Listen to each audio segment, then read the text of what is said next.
Hi there, it's Brooke, and we are going to start another bake with me. So in my baking videos, I usually like to do different kinds of desserts or breads or pies or anything that I like to bake. Sometimes they're new, sometimes they're old, sometimes they're a variation of what I already made. I hope you enjoy. Stay tuned to find out what we're baking.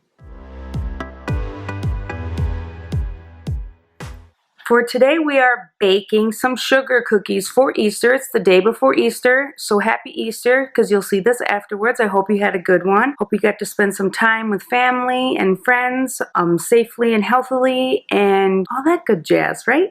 So we're making sugar cookies, and my recipe is from a family fun magazine that I ripped out, and then we do make a glaze and put in little decorating bottles, and then we usually make designs and different things. We've made Christmas cookies with this recipe, St. Patrick's Day cookies, and Valentine's Day cookies maybe. So I will show you the recipe and then we'll get the ingredients going and get our dough chilling. So this is the recipe. I'm gonna get a little closer here. Pretty simple: unsalted butter, cream cheese, sugar, egg, vanilla extract, flour, baking powder, and some salt. And then you first, combine the butter and the powder and the cream cheese and the sugar, and then your dry ingredients. Put it all together. I like this recipe because you divide it into two balls and put each one in between parchment paper and then roll it out, so you don't get a lot of that extra flour in your sugar cookie dough when you're rolling it out. So that's one of the reasons why I really like this recipe. We make them it says an 1/8 inch thick, and we do between a 1/4 and an 1/8, whatever number that is, because a 1/8 was a little too thin, but a 1/4 is definitely too thick. Oven to 350, and then bake and so on. And I'll go through that with you when we're doing it. And this is the glaze recipe that we have. It's just confectioner's sugar, powdered sugar, light corn syrup, water, and almond extract. I think you could probably substitute the almond extract for vanilla extract if you're not a big almond extract fan. We like the almond because it's just a little less sweet and we just like it. We've just found that this is one of our favorite recipes. 1 pound is 3.5 cups. I asked Siri, she's dumb, so I asked Google and they told me the answer. So there's that. And then, of course, here's all my ingredients. I've had this sitting out since this morning. I just pulled the egg out.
Nick has so graciously volunteered to roll out my dough. He has his 2 big sheets of paper and he's rolling the second ball out. That's his job in the cookie making process, and he's very, very good at it.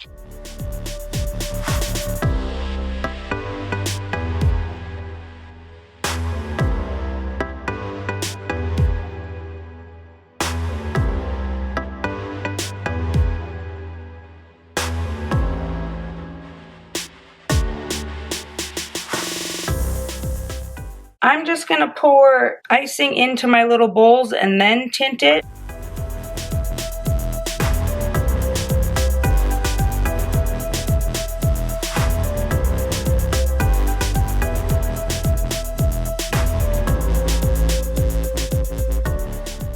So I have my 4 cookie cutters. We have an Easter egg, a little chick, a little bunny, and a tulip. And I've had these for probably about 20 years. Hopefully they work really well and we don't have to use a lot of flour and they come out. I have my helper over here who's going to help me cut. There he is. Pick out the shapes we're going to cut in a little bowl of flour and then we'll start baking them. The burger thing. This one. Isn't it a chick? So you want to dip it a little bit in here. Just so, yeah.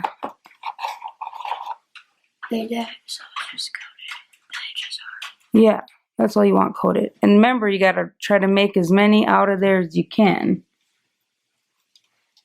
And just leave it in there until the whole thing is printed out. Well, not the...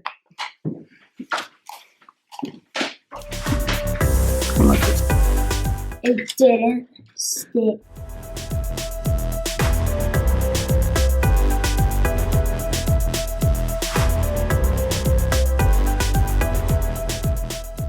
Look at my big brain. Oh, shit. Yeah, those flowers are tender. So then you want to pull this up first, away from it. So you don't... The edges? Yeah. I did 2 eggs because... Yeah, it's okay. I like the egg.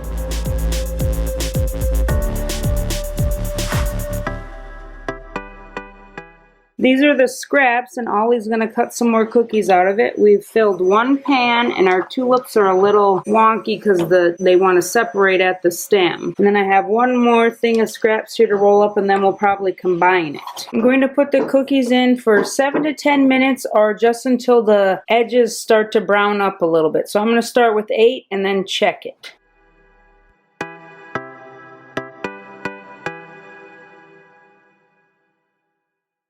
Cookies are ready to come out of the oven.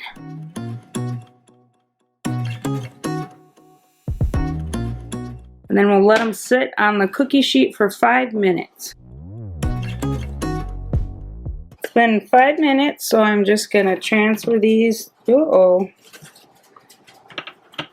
the cookie sheet. This bunny kind of got decapitated. Ollie sampled a little bunny foot that broke off, so he said it was good. We're gonna cool. We're gonna go grab some supper and run to Hobby Lobby because I don't have any yellow. So I want to have a yellow for the chicken stuff and the eggs. So that's what we're gonna do. And then hopefully by the time we're done eating, these will be cooled and we can start frosting.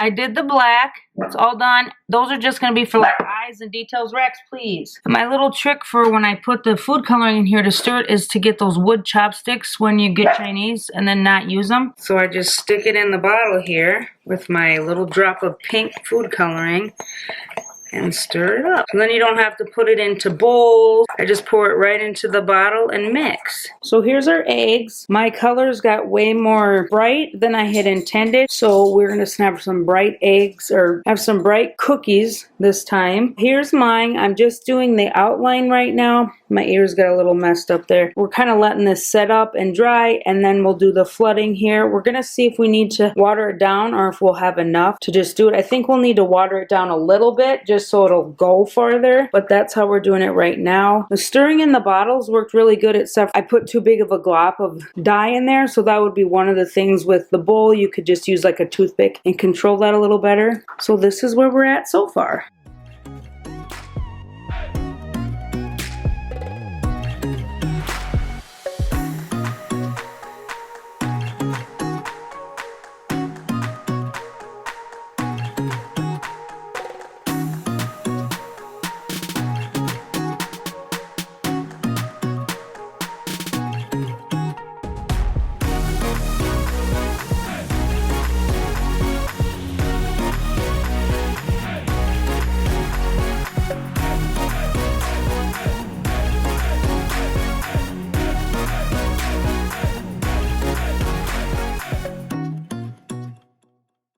So these are my finished eggs. Why do I keep saying eggs? These are my finished cookies. I tried to do some whiskers. They didn't turn out so good. And then I broke his head off, so he's gluing back together. They're not horrible. My little eyes turned out really good, and then the whiskers, not so much. And then my little polka dots are blending together on that. So these are mine. Nick just wanted them nice and smooth and glazed, so those are his. These are Lincoln's. He got fancy on some of them. These are Oliver's, and he tried a marble effect, but then it like overflowed, so then this side kind of got a little weird, but that's what it all looked like, and he did his. And then that's the little birdie's wing. Well, we are all done decorating and baking the cookies. I hope you enjoyed this little part of my bake with me. We love making these sugar cookies. The boys had so much fun. We usually dye Easter eggs, but they're not really into that anymore, so then I suggested this, and they were both super excited. And as you saw, Oliver pretty much cut everything out, and then Lincoln was here just to decorate. So stay tuned for the next dessert, our baked good,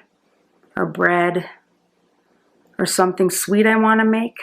Hi, so I've decided to bake some 7-layer bars today to take over to our father-in-law's house just for a little treat. I'm making something for the pups too out of their cookbook. You'll see that in another video. So I decided to make 7-layer bars again, and I did have requests when I made them the first time to if I ever make them again just to show it. So I figured I'll just add it to this bake with me. I'm using the same recipe as I did before, but instead of walnuts, I will be using pecans this time. And then I have those chocolate and caramel truffle chips that I will throw in there with the semi-sweet and the butterscotch chips. So I will be changing it up a little bit, and I think I'm going to change up how I layer it on. So those are the few things I'm going to do. So I'm going to take you with me. First, I'm going to get my butter melting in the microwave. Next, I'm going to use my new little chopper tool to crush my graham crackers. So hopefully this works well. I'll just do one little packet at a time and we'll see.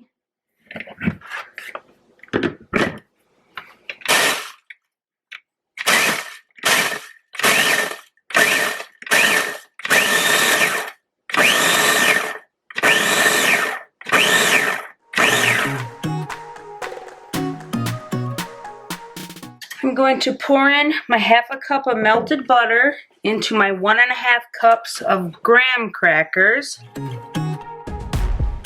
Stir that around, get it all combined.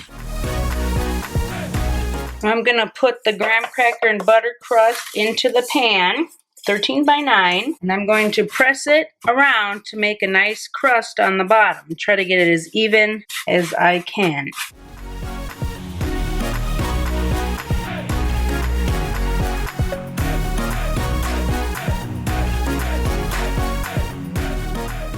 Pouring sweetened condensed milk evenly over the crumb crust.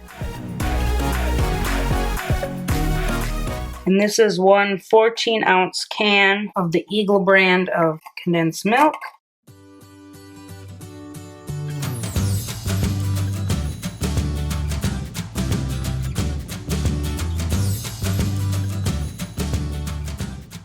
So I need 1 cup chopped nuts. Walnuts or pecans work well. I do not have chopped pecans. I wanted to use pecans this time. So I'm going to use my handy dandy little thing again here. So I don't need to push it much because it's going to chop them quick, I'm thinking.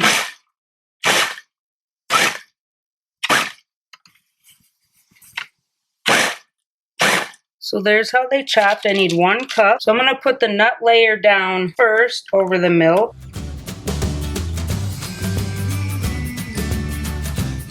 It says 2 cups of semi-sweet chips, and I want to do 1/4 cup of the butterscotch. I think I have 1/4 cup of these, and then 1.5 cups of the semi-sweet. So I'm going to do the semi-sweet next here. There's my half.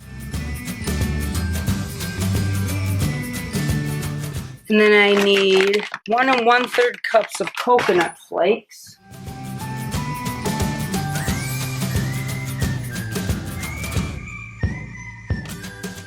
I'm going to do another ½ cup of the chocolate. So I did 1 cup of chocolate chips, coconut, and then another cup of the chocolate chips, just to kind of get the layers a little bit mixed into each other. I'm not going to measure these, I'm just going to use them. And then the step I forgot last time was to press it down with a fork. I mean, you could use your fingers too, I'm sure, to kind of get it all inside each other. I wish I would have maybe kept some pecans on top of the milk and then kind of on top of this. says bake 25 to 30 minutes at 350. Remove from oven and allow to cool for 5 to 10. I'm going to put it in for 20. My oven always cooks a little faster. And then we'll let them cool and cut up our delicious bars. So they are nice and toasty brown. I can see that the little truffles kind of melted. Probably should have hid them under because they don't look as cute. That's okay. So I'm going to let it cool here for 10 minutes or so. And then we'll probably cut them up and put them in a pan to take over to our little supper. So I have one of my 7-layer bars here. I never told you what I thought. I still don't think I have the recipe down where they're just like the perfect layers, but these are really good. I believe they're a little sweeter than last time just because the pecan doesn't have such a bite to it, and then it has those caramel chocolate truffles in there, but they are good. They are better like the second day when they really cool down, like last night when we had them and they're still kind of gooey. They're good, but they're like better when they're all set up and firm. So it's almost something that like if you're gonna take over to dessert somewhere, make it the day before. It's that like perfect thing where you can make the day before and then you don't have to worry about it the day of. But they look really good. Show you all the layers, and I just took a little bite and they're good. Definitely better than last night, but I still don't think I have it down perfect.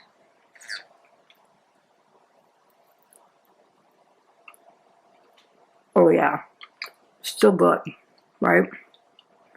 What's not to like?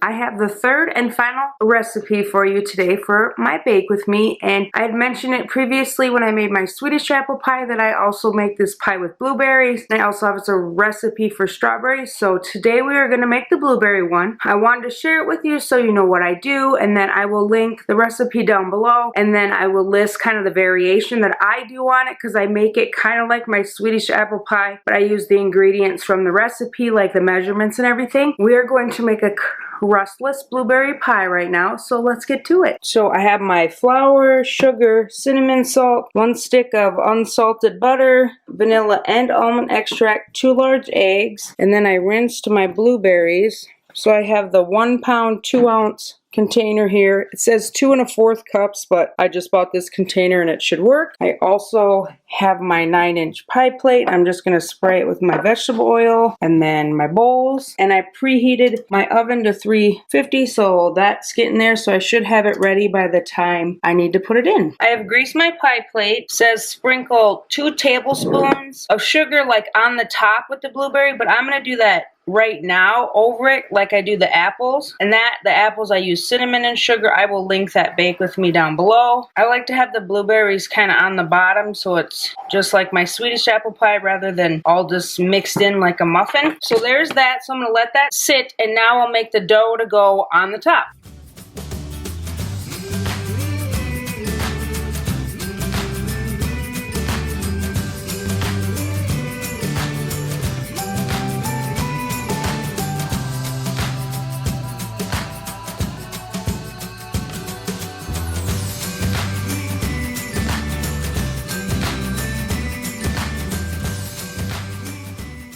It is all ready to be put into the oven, and it says 34 to 39 minutes. So I'm going to start with 30 minutes and then check it. I just took the pie out of the oven. It took about 38 minutes. I do like it when the edges just get a little brown, so then I know it's done. I do not like it gooey in the middle or anything like that. It smells super delicious. Look at all the oozy blueberry. Super good. We do have some vanilla ice cream we'll probably have it with. And so that is my blueberry pie, or my crustless blueberry pie. Well, this pie always turns out so delicious, and I'm glad I got to take you along while I got to make it, especially since I mentioned it in my last bake with me. So I hope you enjoyed my 3 desserts or baking that I made for you. One was a redo that you guys wanted to see, and then this one was one I had talked about and very similar to one I've already done, but my sugar cookies, those are just so fun. So I hope you enjoyed the recipe I use, and maybe want to make some sugar cookies for the spring here coming up, or just for fun, make some hearts or stars or decorate them however you want. So I hope you enjoyed this, got some inspiration. Hit that like button, subscribe, and I will see you in the next one.